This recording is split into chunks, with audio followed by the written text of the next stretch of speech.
Commander Zekthor stood on the bridge of the warship Unbreakable Will, his forearms crossed behind his back in the traditional stance of Cathaxi authority. Through the viewing screen, stars streaked past as his fleet moved deeper into uncharted space. His thick armored skin gleamed under the ship's lights, each plate a testament to millions of years of evolution on the galaxy's most brutal world. "Commander, we are approaching the target sector," reported his second officer, Velmara. Her voice carried the deep, rumbling quality all Cathaxi possessed, a product of their dense bone structure and powerful lungs. Zekthor nodded slowly. For 3 centuries, the Cathaxi Empire had expanded across the stars, and in all that time, they had never met their equals. Every species they encountered was soft, weak, evolved on paradise worlds with gentle gravity and mild weather. The Palathi could barely walk in standard gravity. The Serani needed special suits just to survive outside their water tanks. Even the insectoid Vrex, who seemed tough at first glance, crumbled under real pressure. The Cathaxi were different. They came from Varkesh, a world that killed the weak without mercy. 2 times normal gravity pressed down on everything. Storms raged with winds that could tear metal. Predators the size of small ships hunted in packs. The very air was thick with volcanic ash during the burning seasons. Only the strongest, the most adaptable, the most vicious survived to reproduce. This made the Cathaxi what they were: warriors without peer, soldiers who could fight for days without rest, beings who laughed at pain that would kill others. Their empire was built on this simple truth. They were the only Deathworld species in the galaxy. "What do we know about these newcomers?" Zekthor asked, pulling up the data on his command console. "They call themselves humans," Velmara replied. "They come from a planet they name Earth or Terra. They have established several colony worlds in this sector. Initial scans suggest standard spacefaring technology. Nothing remarkable. And their homeworld? Classified as a Category 6 death world by our metrics." Zekthor felt a flicker of interest. Category 6 was higher than most, though still far below Varkesh's Category 8 rating. Perhaps these humans would at least understand the basics of strength. Perhaps they would not be complete weaklings. "What makes their world dangerous?" he asked. Velmara pulled up the data. Moderate gravity variation, some climate extremes, presence of large predators, the standard markers. Nothing we haven't seen before, though more concentrated than usual. "So they might have some spine," Zekthor mused. "I tire of species that surrender before we even make demands." The fleet dropped out of faster-than-light travel near a blue and green planet the humans called New Savannah. Sensors immediately picked up orbital stations, defensive satellites, and several ships. The human colony was well established, with cities dotting the surface and agriculture spreading across the continents. "Open a communication channel," Zekthor ordered. "Let us see what these humans are made of." The view screen flickered to life, showing a human female in a formal uniform. Zekthor studied her carefully. She was small, barely reaching what would be chest height on a Cathaxi. Her skin was smooth, unarmored, vulnerable. She had only 2 arms. Her frame looked delicate, like it might break under Varkesh's gravity. Yet her eyes were steady. She showed no fear at the sight of Zekthor's massive, armored form. "I am Governor Sarah Chen of the New Savannah Colony," she said. Her voice was higher-pitched than any Cathaxi, but clear and firm. "To what do we owe the presence of your fleet?" "I am Commander Zekthor of the Cathaxi Empire," he replied, keeping his tone formal but letting his power show through. "You have settled in space that borders our territory. By imperial law, you must submit to Cathaxi authority or face the consequences." He expected fear. He expected hesitation. He had seen it 1,000 times before. Instead, Governor Chen simply nodded. "I see. That is a significant request.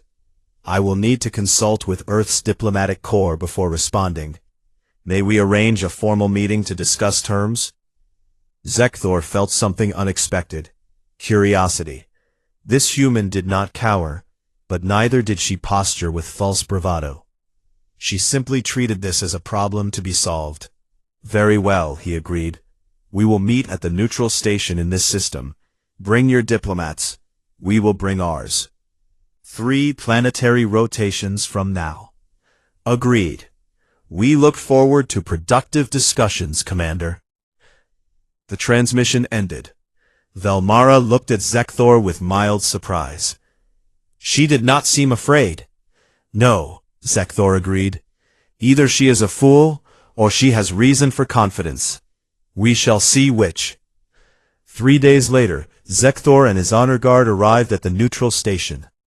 They wore their full ceremonial armor, each piece polished to a mirror shine. The armor added to their already impressive height, making them tower over every other species that used the station. Cathaxi soldiers were walking mountains, designed to intimidate as much as to protect. They strode through the station corridors, and other species pressed themselves against the walls to let them pass. Palathi traders ducked into side rooms. A Serani merchant's eyes went wide with terror behind his water-filled helmet. This was respect through fear. The conference room was large, designed to accommodate many species. Zekthor and his guards entered first, taking their positions. They waited. When the human delegation arrived, Zekthor studied them carefully. 3 humans entered, 2 males and 1 female. The lead male was tall for his species, dark-skinned, with gray streaks in his hair. He wore a simple but elegant suit. He smiled when he saw the Cathaxi. Smiled. Commander Zekthor, the human said, approaching with an outstretched hand. I am Ambassador James Okonkwo. It is a genuine pleasure to meet you. We have heard much about the Cathaxi Empire. Zekthor looked at the offered hand, then carefully enclosed it with one of his own massive hands. The human's grip was firm, confident. No trembling, no sweating. Just a simple handshake, as if greeting an equal. You seem remarkably calm for someone whose colony is under threat. Okonkwo's smile widened. Threat is a strong word, Commander. I prefer to think of this as a negotiation between civilized peoples. They sat, though the Cathaxi chairs had to be specially reinforced. Zekthor decided to establish dominance through information. Your people are new to this region of space, he began. You should understand what you face. The Cathaxi are not like the soft species you may have encountered.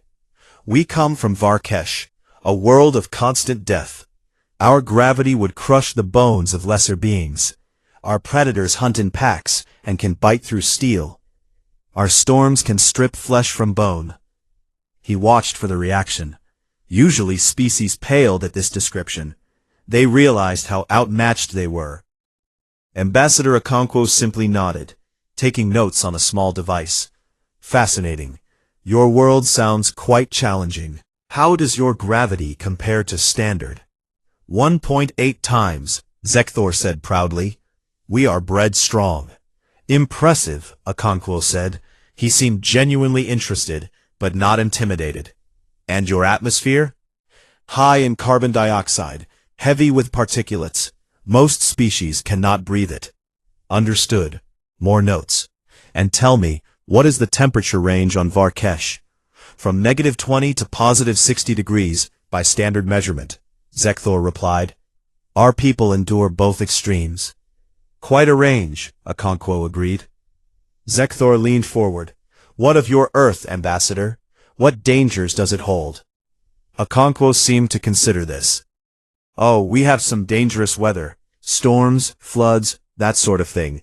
A few large predators. Temperature swings. Pretty standard, really. Nothing extraordinary. Zekthor felt a surge of satisfaction. As he suspected, a Category 6 world was no match for Varkesh. These humans had potential, but they were still lesser beings. Then you understand, Zekthor said firmly. that you are dealing with a superior species. We offer you a choice. Join the Cathaxi Empire peacefully, or resist and face our military might. You have 48 hours to decide. Ambassador Okonkwo stood, still smiling that strange, calm smile. I will need to send your data back to Earth. Our leadership will want to review your claims carefully. We will have our answer for you soon. Something about the way he said claims made Zekthor pause, but he dismissed it. The human was simply in denial about his species' inferiority. As the human delegation left, Velmara moved closer to Zekthor. They seem unusually confident for such a weak species. Ignorance, Zekthor replied. They will learn. But as he watched the humans walk away, laughing and talking amongst themselves, completely unafraid, Zekthor felt the smallest flicker of doubt. The ambassador had smiled when hearing about Varkesh's dangers.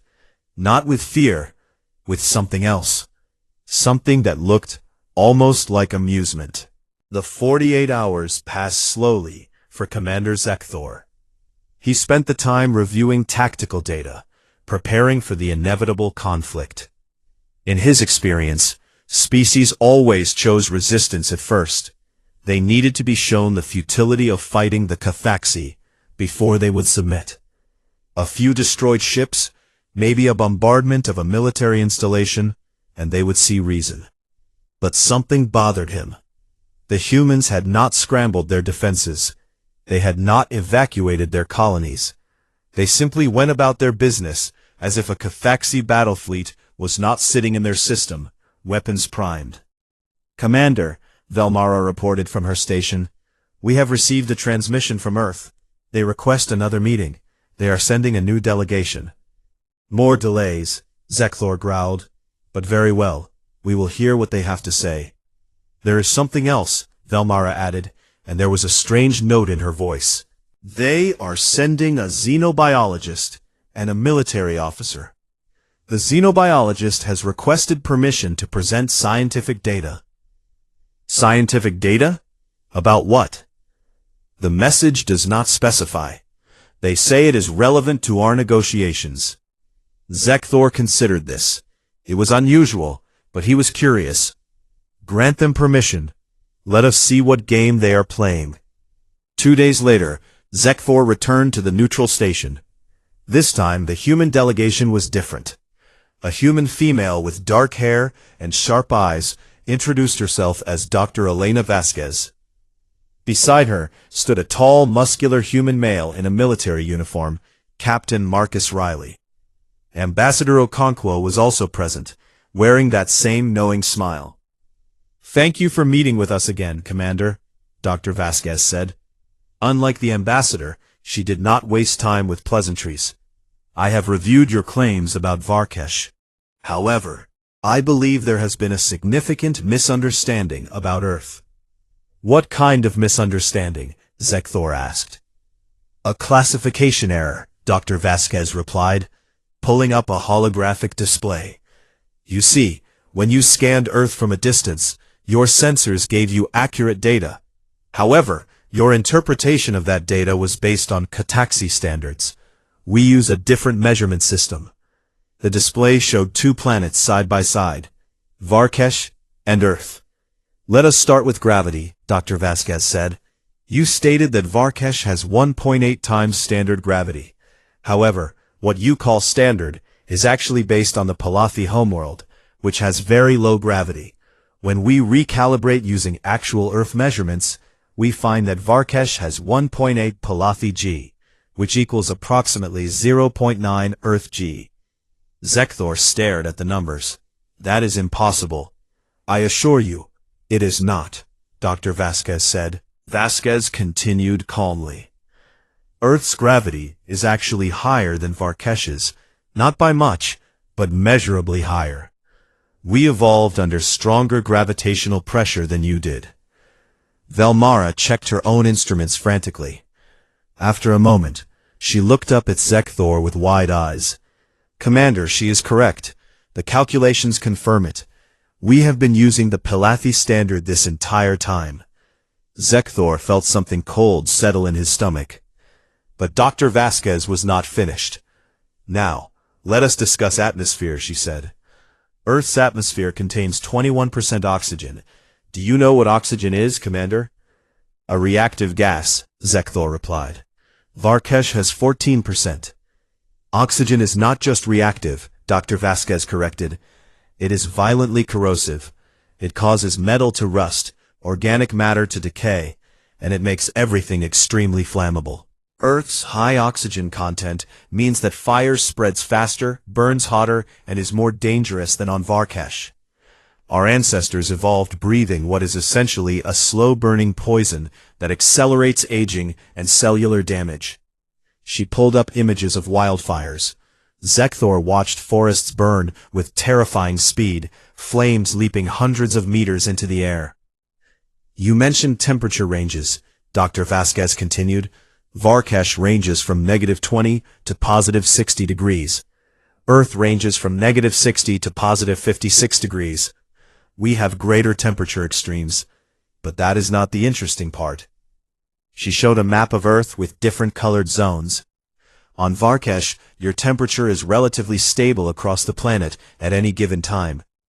On Earth, we can have all these temperature extremes simultaneously in different locations. Our planet has ice caps and deserts and jungles, all at the same time. Humans evolved to survive in all of these environments." Captain Riley spoke for the first time. "I was born in Alaska, where winter temperatures reach -40 degrees. Dr. Vasquez grew up in Mexico, where summer temperatures exceed 45 degrees. We are the same species." Zekthor felt his confidence crumbling, but worse was coming. "Now let us discuss predators," Dr. Vasquez said, and her smile was not friendly. "You mentioned predators that can bite through steel. Impressive. Let me show you some of Earth's wildlife." The holographic display showed a massive creature with white fur and black eyes. "This is a polar bear. It weighs up to 700 kilograms, can run at speeds of 40 kilometers per hour, and has a bite force strong enough to crush bone like dry wood. It hunts in temperatures that would freeze most species solid." Another image appeared, a massive reptile with hundreds of teeth. "This is a saltwater crocodile. It can grow to 6 meters long, and has the strongest bite force of any living creature on Earth. It can hold its breath underwater for hours, waiting for prey." More images flashed by. Great white sharks, hippopotamuses, African elephants, Siberian tigers, each one deadly in different ways. "And these are just the large predators," Dr. Vasquez said. "We also have millions of species of smaller killers. Venomous snakes that can kill with a single bite. Spiders whose neurotoxins cause paralysis and death. Jellyfish whose sting can stop a human heart. Microscopic bacteria that can kill in hours. Viruses that have wiped out millions of our people throughout history." She paused to let this sink in. "Earth does not just have predators, Commander. Earth has weaponized evolution. Every ecological niche is filled with something trying to kill something else. Our entire planet is an arms race of survival."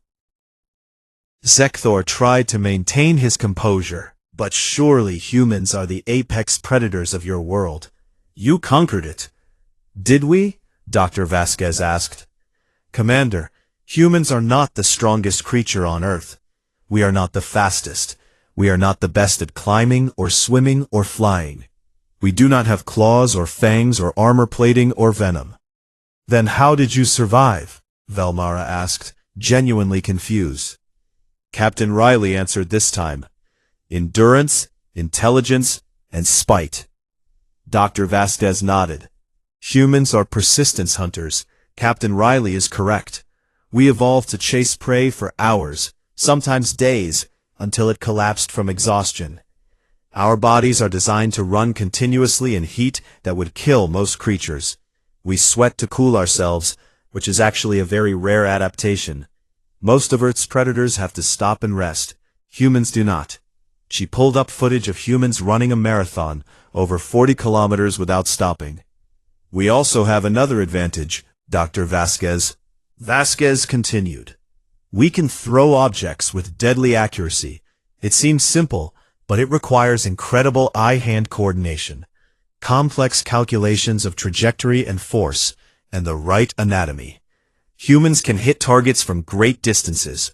We evolved to throw rocks, then spears, then eventually to create projectile weapons. And the intelligence? Zekthor asked quietly.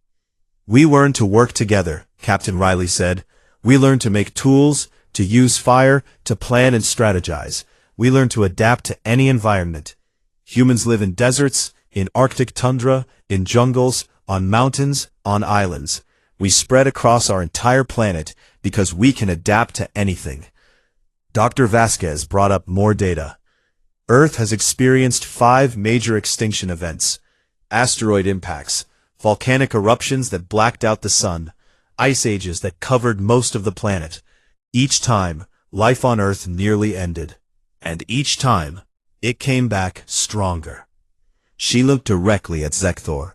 Your people evolved on a harsh world, and that made you strong. We respect that. But Earth is not just harsh, Commander.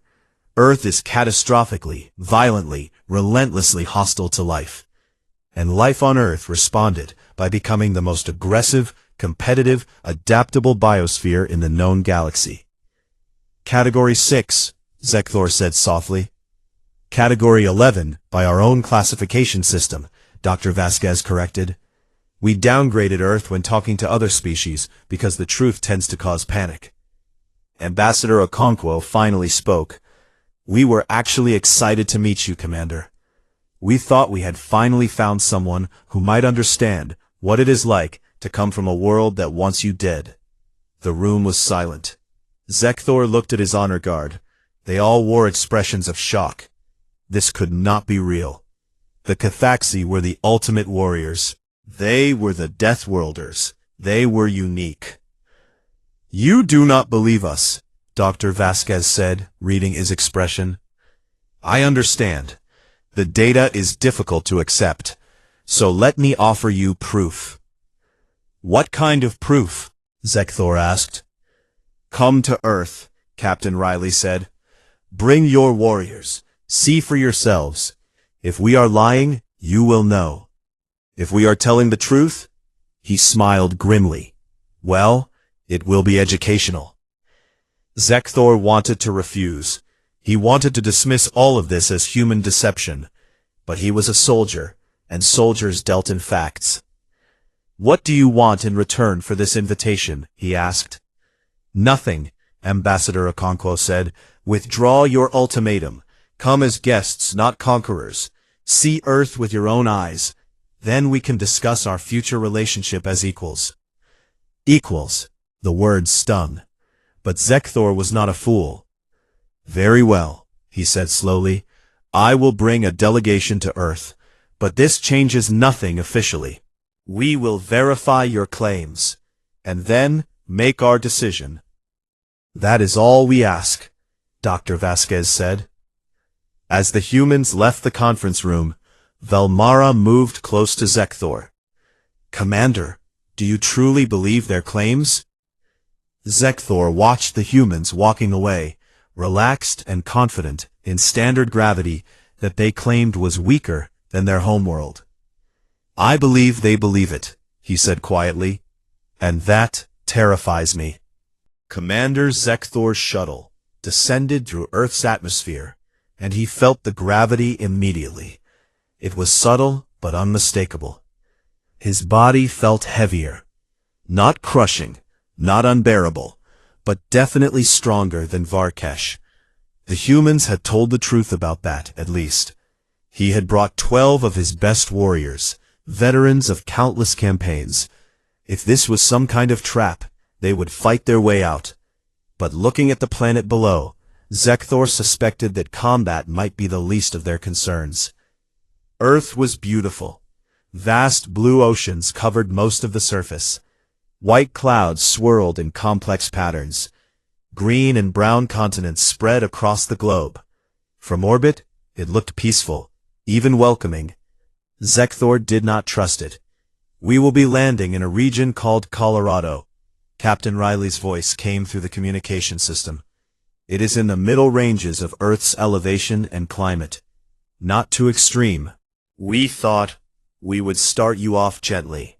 Start gently. That phrase worried Zekthor more than he cared to admit. The shuttle landed at a military facility in the mountains. When the doors opened, Zekthor took his first breath of Earth air.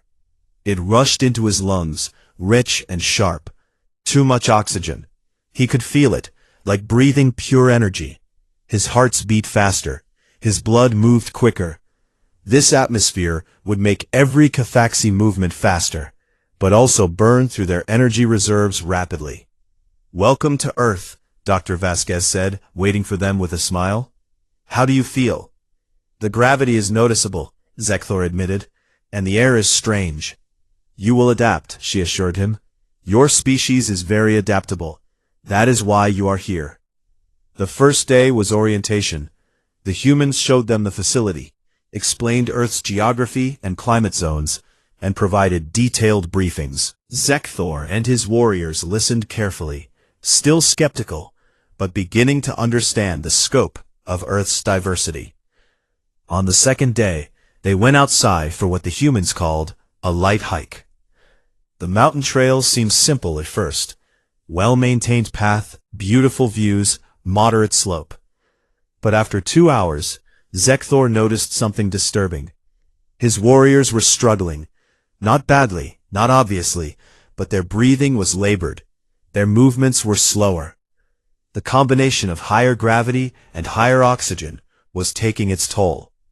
Meanwhile, Dr. Vasquez, who was at least twice Zekthor's age by relative lifespan, walked ahead with easy, steady strides. She was not even breathing hard. "Is something wrong?" she asked, noticing the Cathaxi had stopped to rest. "We are fine," Zekthor said, refusing to show weakness. "Continue." They walked for 6 hours. By the end, even Zekthor's legs ached. The humans seemed barely affected. That night, Velmara approached Zekthor in private. "Commander, I must report something concerning. Our warriors are exhausted. We have been here 1 day, and we are already feeling the strain."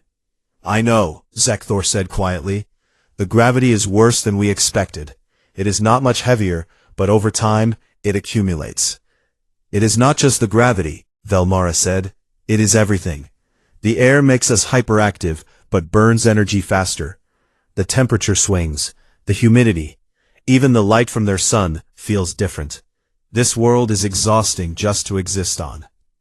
On the third day, the humans took them to the ocean. Zekthor had seen oceans before. Varkesh had them, though smaller and less deep. He was prepared for water. What he was not prepared for was the sheer violence of Earth's seas.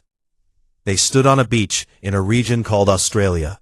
Waves crashed against the shore with tremendous force. The water was not calm or gentle. It was aggressive, powerful, constantly moving. "This is actually a calm day," Captain Riley said. "You should see it during a storm." A human child, no more than 10 years old, ran past them and dove into the waves. She swam out beyond the breakers, laughing. "Is that safe?" Velmara asked, alarmed. "Relatively," Riley replied. "Her parents are watching. She knows how to handle the currents. Most human children learn to swim before they can walk properly." "We need to show you something," Dr. Vasquez said. She pulled up her portable display. "Here is a list of dangerous marine life in just this local area." The list was terrifying. Box jellyfish with neurotoxins, blue-ringed octopi with venom that causes paralysis, stonefish that blended with the rocks, nearly invisible and deadly, several species of sharks, sea snakes, cone snails. "All of these are in this water right now?" Zekthor asked. Vasquez confirmed. "Humans swim here for recreation." One of Zekthor's warriors, a tough veteran named Krikstar, looked at the water with obvious fear. "Your young swim in water filled with predators and venomous creatures for fun?" Captain Riley grinned. You should see our surfers. They ride on boards on top of the waves. Sometimes sharks swim directly beneath them. It adds excitement. That evening, they visited a wildlife sanctuary. The humans showed them animals that had been injured and were being rehabilitated. Zekthor watched a human veterinarian treating a crocodile's infected wound. The crocodile was massive, easily capable of killing the human with one bite. The human simply worked calmly, focused on the task. Aren't you afraid? Zekthor asked. The veterinarian looked up, surprised. Of Sheila? Nah, she's a sweetheart. As long as I respect her space and don't make sudden movements, we get along fine. The crocodile's jaws could crush steel. The human called her a sweetheart. On the fourth day, they experienced their first earth storm. It started with distant thunder. Dark clouds rolled in faster than any weather system on Varkesh. The wind picked up, howling through the trees. Then the rain came. Zekthor had experienced Varkesh storms. They were harsh, with heavy ash and strong winds. But Earthstorm was different. The rain fell with incredible force, driven by wind that bent trees nearly horizontal. Lightning split the sky every few seconds, thunder shaking the ground. This is a thunderstorm, Dr. Vasquez explained calmly, as if standing in the middle of nature's fury was completely normal. Pretty standard for this region. It will pass in an hour or so. The Cathaxi warriors huddled in the shelter, watching with awe and growing dread. The storm raged with casual violence, and the humans just waited patiently, used to this. You mentioned you have worse storms? Velmara asked. Oh, much worse, Captain Riley said. Hurricanes, typhoons, tornadoes. Those can destroy entire cities. We have early warning systems and shelters, but sometimes people still die. Every year. And you just live with this? Crickstar asked. Riley shrugged. It is home. You adapt. On the fifth day, they visited a hospital. Dr. Vasquez wanted to show them something specific about human biology. They watched as a human male was treated for what the doctors called a minor injury. He had fallen while rock climbing and broken his arm. The bone had snapped completely through. The human was in pain, but conscious, even joking with the nurses. On Varkesh, a broken bone is a serious injury, Zekthor said. It requires weeks of recovery. For humans, this will heal in about 6 to 8 weeks. Vasquez explained. He will wear a cast to immobilize the bone while it repairs itself. His body is already starting the healing process.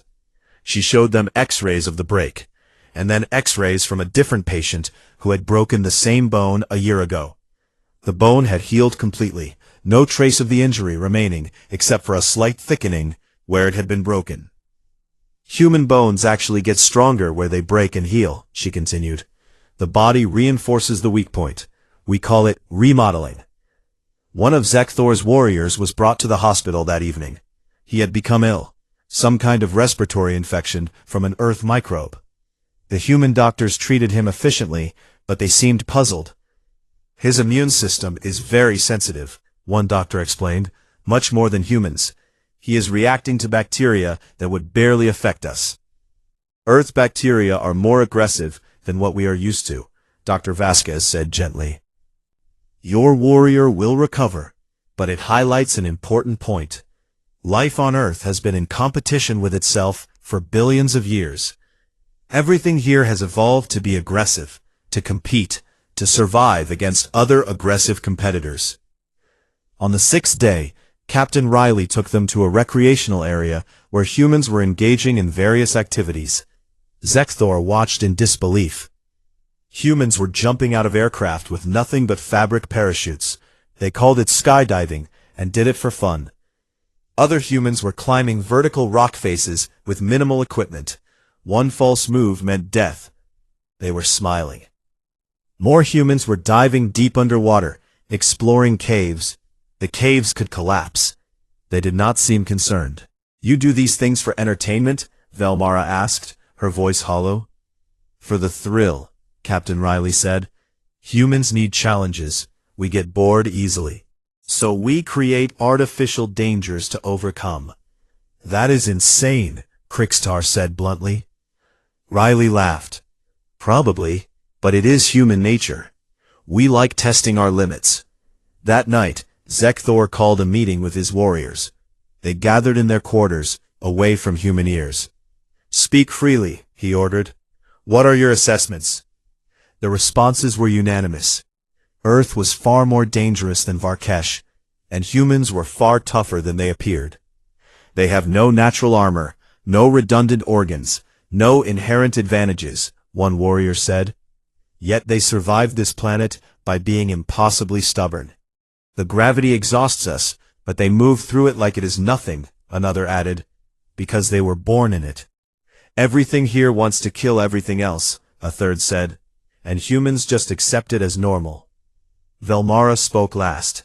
Commander, I believe we have made a grave error. They are possibly the most dangerous species in the galaxy, and they do not even realize it, because to them, this is normal. Zekthor sat in silence for a long moment. Then he stood.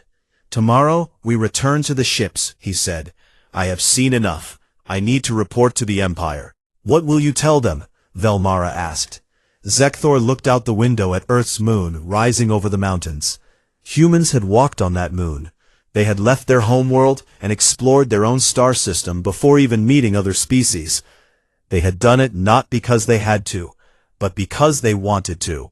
I will tell them the truth, he said finally. The Cathaxi are not the only Deathworlders in the galaxy.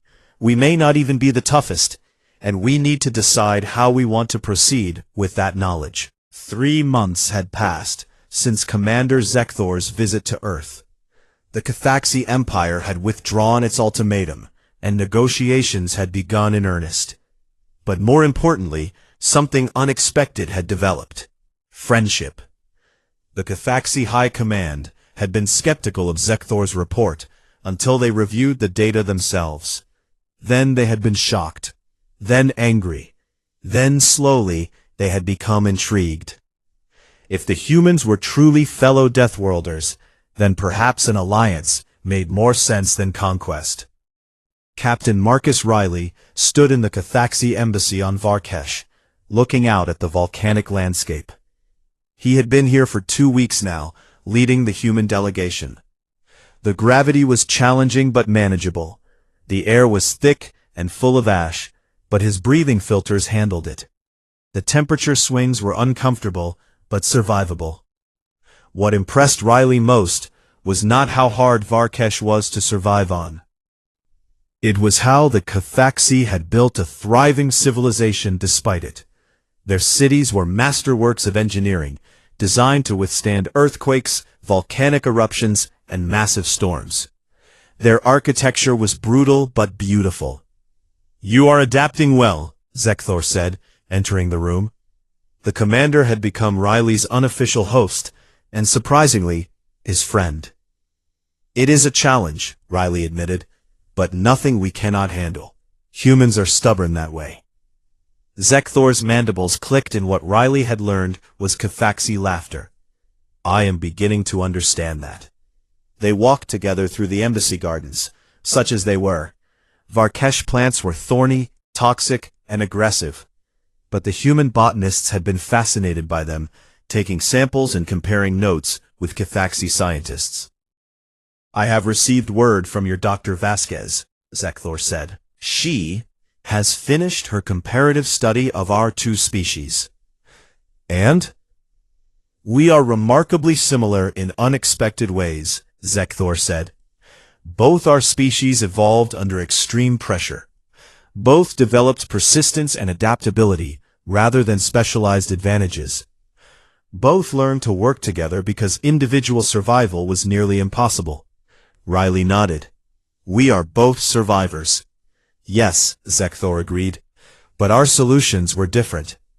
Cathaxi evolved physically stronger, with redundant organs and natural armor.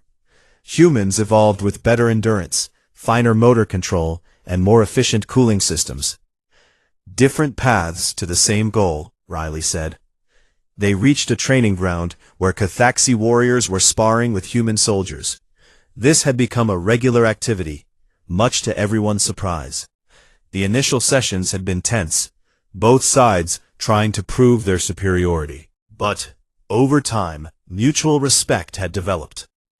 A Cathaxi warrior named Krikstar was currently grappling with a human marine named Sarah Chen, no relation to the governor. Krikstar had the obvious advantage in strength and durability, but Chen was faster, more flexible, and had better endurance. After 10 minutes of intense combat, Krikstar was breathing heavily. Chen looked tired, but still capable. They broke apart, both touching fists in a gesture of respect. "You are quick," Krikstar rumbled, like trying to catch smoke. "You hit like a freight train," Chen replied, rubbing her shoulder. "I'm going to feel that tomorrow." The two warriors sat together, discussing techniques and strategies. Riley smiled. This was how alliances were really built, not through treaties, but through shared experiences and mutual respect. "Your people have been learning our combat styles," Zekthor observed. "I think we are both better for it." "Agreed," Riley said. "Cathaxi tactics are more direct and forceful. Human tactics are more adaptable and strategic. Together, we cover each other's weaknesses." Velmara approached, carrying data pads. "Commander, Captain Riley, I have the results from the joint training exercises." They reviewed the data together. When Cathaxi and humans worked as mixed units, their effectiveness increased by 40% compared to single-species units. The Cathaxi provided strength and durability. The humans provided endurance and tactical flexibility. Together, they were formidable. "There is something else," Velmara said. "The other species in the galaxy are watching these developments with great interest." "Let me guess," Riley said. "They are nervous about two Deathworld species becoming allies." "Very nervous. The Palathi have already requested reassurances that we will not become aggressive together." Zekthor clicked his mandibles again. "Perhaps it is good for them to be nervous. The Garden Worlders have had things easy for too long." "We should not frighten them unnecessarily," Riley cautioned. "Fear can lead to aggression." "Wise words," Zekthor acknowledged. "Very well, we will be good neighbors. But let them remember that good neighbors can also be bad enemies." Over the following weeks, the cultural exchange deepened. Cathaxi visitors came to Earth, while human delegations explored Varkesh. Scientists from both species collaborated on research projects. Engineers shared techniques and technologies. Artists exchanged works, each fascinated by the other's perspective. One evening, Riley and Zekthor shared a meal together in the Cathaxi tradition. The food was heavily spiced and incredibly dense, designed for species that burned energy constantly. Riley struggled through it, his mouth burning and his stomach protesting. But he finished the meal, refusing to show weakness. Zekthor honored this by attempting to drink human coffee. The caffeine, which was a mild stimulant for humans, hit the Cathaxi like a powerful drug. Zekthor's eyes widened, his heart raced, and he spent the next hour pacing with manic energy. "This is poison," he declared. "How do you drink this every morning?" "We build up tolerance," Riley said, trying not to laugh. "Most humans drink several cups per day." "Insanity," Zekthor muttered. "You truly are Deathworlders." Later that night, as the stimulant wore off, they sat together looking at the stars. "I have been thinking," Zekthor said quietly. "For centuries, the Cathaxi defined ourselves as the toughest species in the galaxy. It was our identity, our pride. Learning about humans shook that identity. It cannot have been easy." "No," Zekthor agreed. "But now I realize something. It is better this way. Being the only Deathworlders was lonely. We had no peers, no one who understood what it meant to crawl up from a world of constant death. Now we have you." "Fellow survivors," Riley said. "Yes," Zekthor said. and I think together we can accomplish things neither species could do alone. Riley extended his hand. Zekthor grasped it carefully with one of his massive hands. The gesture had become familiar to both of them. A human handshake, adapted for Cathaxy's strength. To partnership, Riley said. To friendship, Zekthor corrected. Partnership is for business. What we are building is more than that. The next morning, Riley received an urgent message from Earth's diplomatic corps. He met with Zekthor immediately. There is a situation, Riley said grimly. The Galactic Council has received reports of a new threat on the galactic rim. Something called the HFY Swarm. Zekthor pulled up the data. His expression darkened as he read. The HFY were a hive-mind species that consumed entire planets, stripping them of resources. They had appeared suddenly, overwhelming several Garden World colonies. Their tactics were simple but effective.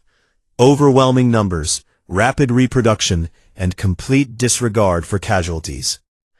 The Council is panicking, Riley continued. Their military forces are not equipped for this kind of warfare.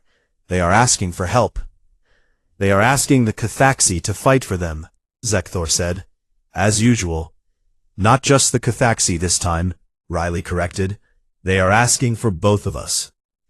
Zekthor looked at the casualty reports. Thousands dead already. The swarm was accelerating, growing stronger with each world it consumed. The Garden Worlders cannot stop this, Zekthor said. Their soldiers surrender when things get difficult. They do not understand grinding, brutal warfare. But we do, Riley said quietly. Yes, Zekthor agreed. Both of our species understand fighting against overwhelming odds. It is how we survived our homeworlds. They looked at each other, and without words, they understood. This was not just a military decision. This was a chance to prove that Deathworlders were not monsters or conquerors. They were defenders, survivors who fought because someone had to. I need to contact my government, Riley said. As do I, Zekthor replied, but I already know what my answer will be. So do I, Riley said with a grim smile. 3 days later, the announcement was made simultaneously from Earth and Varkesh. The Cathaxy-Human Alliance was formed. A combined fleet would be assembled to face the HFY swarm. The Garden World species reacted with a mixture of relief and fear. Relief that someone was willing to fight. Fear of what two Deathworld species could do when they worked together. In his quarters on Varkesh, Captain Riley prepared for deployment. Dr. Vasquez had sent him a message. Be careful out there. Show them what humans can do. Make Earth proud. Zekthor appeared at his door. The commander was already in full combat armor, his weapons loaded and ready. Are you prepared, my friend? Zekthor asked. Riley picked up his rifle and checked the magazine. As ready as I will ever be, he said. Good, Zekthor said, because I suspect the swarm has never encountered anything like us. Two species from hell, Riley said. I almost feel sorry for them. Almost. They walked together toward the hangar bay, where ships from both their species waited. Cathaxy warships, powerful and direct. Human vessels, faster and more adaptable. Together, they would face the swarm. As Riley boarded his ship, he looked back at Varkesh, the world of constant struggle that had forged the Cathaxy into warriors. Then he thought of Earth, beautiful and terrible, that had done the same for humanity. The galaxy was about to learn an important lesson. Deathworlders did not just survive. When they worked together, they thrived. And nothing in the universe was more dangerous than that. The combined fleet dropped out of faster-than-light travel at the edge of the Keller system. Commander Zekthor stood on the bridge of the Unbreakable Will, watching the tactical display with grim focus.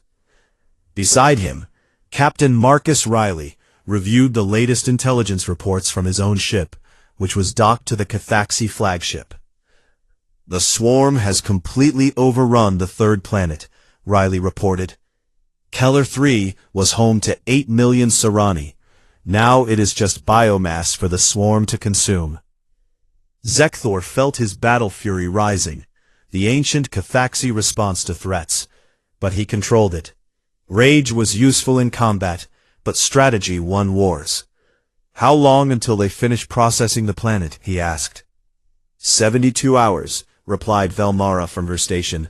Then they will move to Keller 4, which has 20 million Palathi civilians. Then we have 72 hours to stop them, Zekthor said. All ships, battle formation. This is what we trained for. The fleet moved into position. Cathaxi warships formed the heavy assault line. Massive, armored vessels designed to take punishment and keep fighting. Human ships filled the tactical support roles, faster cruisers and destroyers that could adapt to changing battlefield conditions. Together, they presented a wall of military might. The Zafor swarm detected their arrival immediately. The response was overwhelming. Thousands of bioships emerged from the planet's surface, each one a living weapon grown specifically for war. They moved in coordinated waves, guided by the hive mind that controlled them all. They are sending everything, Riley observed. Classic swarm tactic. Overwhelm with numbers. Then we will show them what Deathworlders do when overwhelmed. Zekthor replied. All ships, engage. The battle began with a thunderous exchange of weapons fire. Cathaxi plasma cannons tore through swarm bioships, the heavy weapons perfect for dealing massive damage. Human missile batteries provided precision strikes, targeting key vessels and disrupting swarm formations. But the swarm kept coming. For every ship destroyed, 2 more took its place. They are trying to surround us, Velmara warned. Let them try, Zekthor said. He opened communications to the entire fleet. All Cathaxi vessels, maintain formation and keep firing. Do not retreat. We are the wall they cannot break. Then he switched to the human channel. Captain Riley, execute your flanking maneuver. Acknowledged, Riley replied. All human ships, break formation and engage guerrilla tactics. Hit and run, keep them off balance. The human ships scattered like a school of fish, each one moving independently, but in coordination. They darted between swarm vessels, firing precisely, then jumping to faster than light for microseconds to reposition. It was chaotic and beautiful, and it worked. The swarm's hive mind struggled to adapt. It was designed to overwhelm static defenses, not to fight enemies that used 2 completely different tactical doctrines simultaneously. The swarm is splitting its attention, Riley reported with satisfaction. They do not know whether to focus on the Cathaxi heavy line or chase our fast movers. Good, Zekthor said. Confusion is the first step to defeat. The battle raged for hours. Cathaxi ships absorbed tremendous damage, their armor holding where lighter vessels would have been destroyed. Human ships danced through the combat zone, their pilots performing maneuvers that made even veteran Cathaxi navigators feel dizzy. But the swarm had one advantage. They did not care about losses. They kept coming, wave after wave, grinding down the defenders through sheer attrition. Commander, our armor is holding, but energy reserves are at 60%, Velmara reported. We cannot maintain this intensity indefinitely. Zekthor knew this was the critical moment. The swarm was betting that the defenders would exhaust themselves and retreat. It was a sound strategy against Garden World species. But Deathworlders did not retreat. All ships, switch to emergency reserves, Zekthor ordered. Divert all non-essential power to weapons and shields. We are not leaving until the job is done. Riley's voice came through immediately. Human fleet acknowledges. We are with you to the end. The battle entered its second phase. Cathaxi warriors were trained for this. The long, grinding fight, where victory went to whoever could last the longest. On Varkesh, hunts could take days. Persistence was everything. Human crews were no different. They had been running continuous operations for 18 hours now, surviving on caffeine and adrenaline. Cathaxi observers were amazed. These small, unarmored beings just kept fighting, their exhaustion showing, but their determination unwavering. "Captain Riley, your crew needs rest," Zekthor suggested during a brief lull. "So do yours," Riley replied. "But we will rest when we are done, not before." Zekthor felt a surge of pride. These humans understood. The swarm launched its largest attack yet, a massive wave of bioships, all converging on the Cathaxi flagship. They intended to destroy the command ship and break the defenders' morale. "All weapons, fire at will," Zekthor roared. "Show them what it means to challenge Varkesh." The unbreakable will lived up to its name. Its heavy armor absorbed impact after impact. Its plasma batteries fired continuously, creating a wall of destruction around the ship. But still the swarm came, battering the shields, seeking any weakness. Then human ships appeared from all directions, jumping in at close range. They had abandoned all caution, using risky faster-than-light microjumps to place themselves between the swarm and the flagship. "What are they doing?" Velmara gasped. "They are protecting us," Zekthor said, his voice thick with emotion, "as we would protect them." The human ships took terrible damage. One cruiser had its entire port side torn open. Another destroyer lost its main engines. But they held the line, buying the flagship precious seconds to recharge its shields. Riley's voice came through, strained but determined. "A little busy here, Commander. Could use some of that famous Cathaxi firepower." "Incoming," Zekthor replied. He directed every Cathaxi ship in range to support the human vessels. Heavy plasma fire hammered the swarm ships, threatening the humans. The combined defense worked. The swarm's attack broke against the wall of Cathaxi durability and human adaptability. Bioships retreated, regrouping for another assault. But something had changed. Zekthor saw it in the tactical data. The swarm's responses were slowing. They were running low on resources, unable to replace losses as quickly. "They are weakening," Riley confirmed.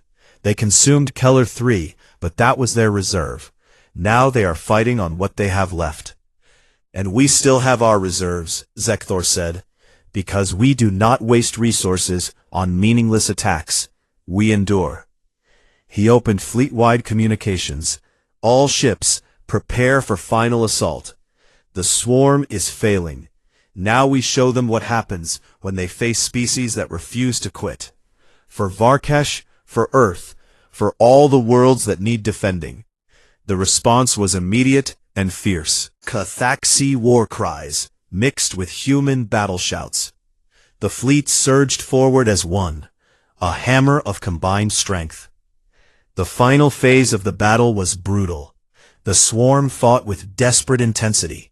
But desperation was something Deathworlders understood intimately. Every Cathaxi warrior had faced desperate odds on their homeworld. Every human had ancestors who survived against impossible challenges. Desperation made the swarm dangerous. It made Deathworlders unstoppable. The swarm's last major hive ship was a massive vessel, larger than any Cathaxi dreadnought. It contained the core of the hive mind's local intelligence. Destroying it would break the swarm's coordination in this system. "We need to take that ship down," Riley said. "But our weapons are not penetrating its armor." "Then we get close," Zekthor said. "Cathaxi boarding parties. We will destroy it from the inside." "We are coming with you," Riley said immediately. "It will be close combat. Chaotic, dangerous," Zekthor warned. "So Tuesday for us," Riley replied. "We are not letting you have all the fun." 20 minutes later, mixed Cathaxi human boarding teams breached the hive ship. The interior was a nightmare of organic structures and hostile defenders. Swarm warriors attacked immediately, using claws, acid, and sheer numbers. The Cathaxi tanks absorbed the attacks, their armor holding against the organic weapons. They pushed forward relentlessly, unstoppable walls of muscle and determination. Human soldiers moved with them, providing covering fire and tactical support. They were faster, able to spot threats and eliminate them before the Cataxi were engaged. They watched the flanks and rear, ensuring no surprises. Zekthor and Riley fought side by side. The Cataxi commander's combat prowess was impressive, but Riley's tactical awareness saved them multiple times from ambushes. They reached the hive ship's core, a massive organic chamber, where the local hive mind consciousness resided. Swarm defenders formed a final wall, determined to protect their intelligence center. "This is it," Zekthor said. "One last push." "Together," Riley agreed. The combined team charged. Cataxi warriors smashed through the defenders with overwhelming force. Human soldiers followed, firing precisely, ensuring nothing reached their allies from the sides. It was brutal, efficient, and perfectly coordinated. The core was destroyed. The hive mind's connection broke. Across the system, swarm ships began to lose coordination, their movements becoming erratic and disorganized. "All ships, finish them," Velmara ordered from the flagship. "Do not let any escape."